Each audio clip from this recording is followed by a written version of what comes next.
All right, let's now cross live to former CIA contractor Steven Kellley.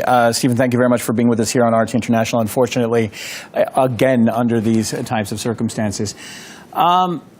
So if we get right down to it, after the main suspect was revealed to be a person with kind of a very unusual fingerprint, an 18-year-old German citizen of Iranian origin who was allegedly heard shouting racist and anti-migrant slurs. The police said that they're not sure if the motives behind the attack were linked to terrorism. Also, some people saying that he could have been a jihadist himself. What's your opinion on this potpourri of a suspect, if you will? All right. Well, first of all, thank you for having me back. As an observer and going by the reports of the people that witnessed the carnage, the aftermath, and the massive media, BBC, CNN, etc., my observations have at least 3 points. And the first point I'm going to say is, up to this point, I'm going to say this screams false flag. And I'd be happy to outline all of the reasons why I see this. But if you look at all the details of the event, the contradictions of the player that we're being presented with, this is so reminiscent of events that have taken place so close to me. San Bernardino, Orlando, it's always the same thing. It's the multiple shooters who turn into a single shooter, Dallas even, if you will.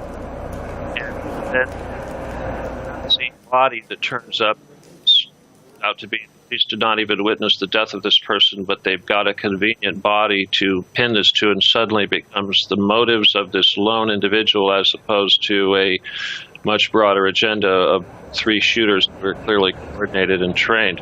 And obviously this is going to be loaded on ISIS, but I don't think this is ISIS. This is not the Ankara airport where people shot until they were indeed shot themselves and then they blew themselves up. The shooters that get away are the ones that aren't the real ones, because the real ones go there to die. So that's what. Well, and on one level, you bring up a good point about the fact that, ISIS would be of Sunni ideology, and if this is an Iranian-born German citizen, then that would be a Shia. That's a whole other contradiction. But if you don't mind, do you mind sticking around with us for a bit as we go through some of these grabs and clips and take you through the show? I'd be interested in getting some of your take on some of this. So just 2 days ago, the German Interior Minister warned about future attacks by radicalized individuals. Let's take a listen to what he had to say.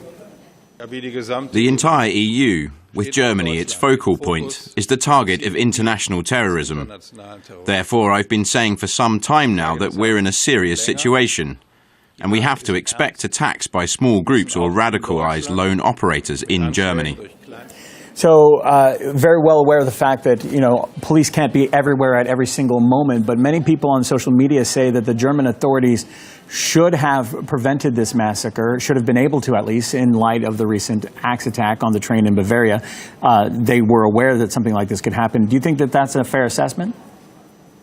No, I think that's very inaccurate, and I think that the very fact that the clip that you just played mentions the EU as an entity would suggest this is a plot of the EU, who's certainly under attack. And I think that the fact that the alleged shooter allegedly mentioned Turks and allegedly started a fight with a Turkish person and a vanity-laced tirade against a Turk, allegedly, would suggest that this may have something to do with what I suspect now may be the very legitimate decision of Turkey to part with ISIS and become close with Russia. And I think that's very welcome, and I think that that's why the attacks on Turkey recently and the coup is possibly very real, and that this attack here is probably a stage event. Again, I'm going to suggest that if not the EU, we've got the CIA and Mossad. At the very least, I would say Mossad is heavily involved in this.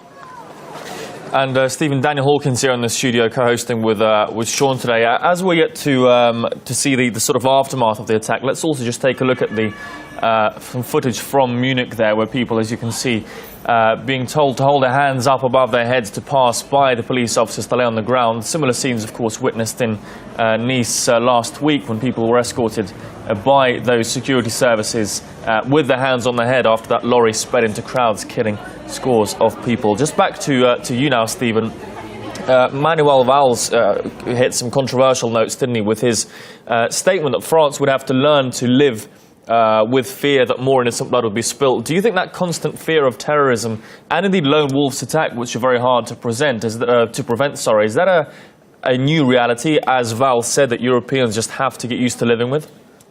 I think that what we're seeing is an acceleration of the process necessary to implement a complete police state and utter fascism. So, and the fact that they're trying to start World War III very quickly and again create this EU/NATO army and all the downfalls that they've had recently with Syria and other fronts, I think that this is a reaction. I think that it's a last-ditch effort. I think it shows a lot of desperation on the parts of the dark side, and I think that as more of these events happen, it shows that we're winning the war. So what kind of reaction do you anticipate now from European leaders after this latest attack?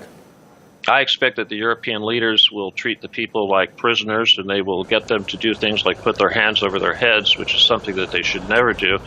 And I hate to say this, but I can't.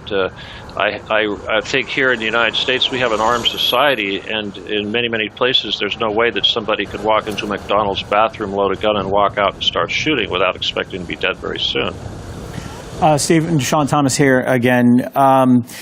And I have a feeling, I suspect, at least I know where you might go with this, but why would the police be so cautious with the details of this attack? I mean, so far we've gotten this mixed bag of information, but really they haven't given us much of anything. The actual scene of the crime is on lockdown right now, still an active crime scene as you would expect. But is there an ulterior motive as to why authorities aren't giving us more information? There's a simple explanation, and that is whenever you've got a false flag situation like this and you've got a player such as the alleged shooter that is playing a role, they don't always act, well, they think they're playing roles that don't coincide with the actual role they're supposed to be playing. So this is why we have these contradictions in witness statements. But the biggest surprise of all for these players is that they end up being the dead body that's being pinned as the ISIS terrorist when they were actually working for a government organization seeking to implement these incredibly fascist Nazi police state strategies and policies within their countries. So I see a lockdown coming, and I see false flag events like this continuing until they achieve their lockdown. Europe is one story. The United States, we have an effort to disarm the public via occupation by the UN forces. So these are crazy times we're in, and ISIS will be the scapegoat for all this government activity designed to take away our freedoms. And Stephen, you do mention there these policies that would be implemented by the government, the taking away of freedom, civil liberties. There is a balance, isn't there, to be struck here between those freedoms that you mentioned, to not infringe on people's liberties, and to also keep people secure. That's a balance that's been debated hugely over the last days and weeks with these rising number of terror attacks. What, in your opinion, what steps should be taken to boost security in Europe that would keep people safe, while at the same time not moving away from those key European values? Well, obviously in America we have some statements made by the Founding Fathers that are very, very appropriate at this time, but I'm going to talk about Europe right now, and I'm just going to suggest that assuming that your governments and the various leaders and Soros, etc., New World Order types stop performing false flags, if that all goes away and the fake ISIS goes away, if all of that went back to perfect, I would suggest that small things like concrete barriers and competent sentries at the barriers and simple things like that would be adequate. The all-pervasive social media spying is not an answer. Obviously, that is something that they want to agree to. They certainly means that the internet is going to be compromised. We already know that our phones and our computers and everything, that our cell phones are compromised. As far as the scanners and police check and the police presence everywhere, I really think they're trying to get us ready for World War III and some very draconian measures that will result in the arrest of all the dissidents. So this is going to be becoming very ugly very soon, and we're all being conditioned to accept these Nazis in the streets, if you will. All right. Steven Kellley, former CIA contractor. Certainly interesting to hear your thoughts in a political climate that is quite intense. What was that? Replay it now. There you go, certainly. All right, you're watching RT International. Thanks for being with us. Now, during the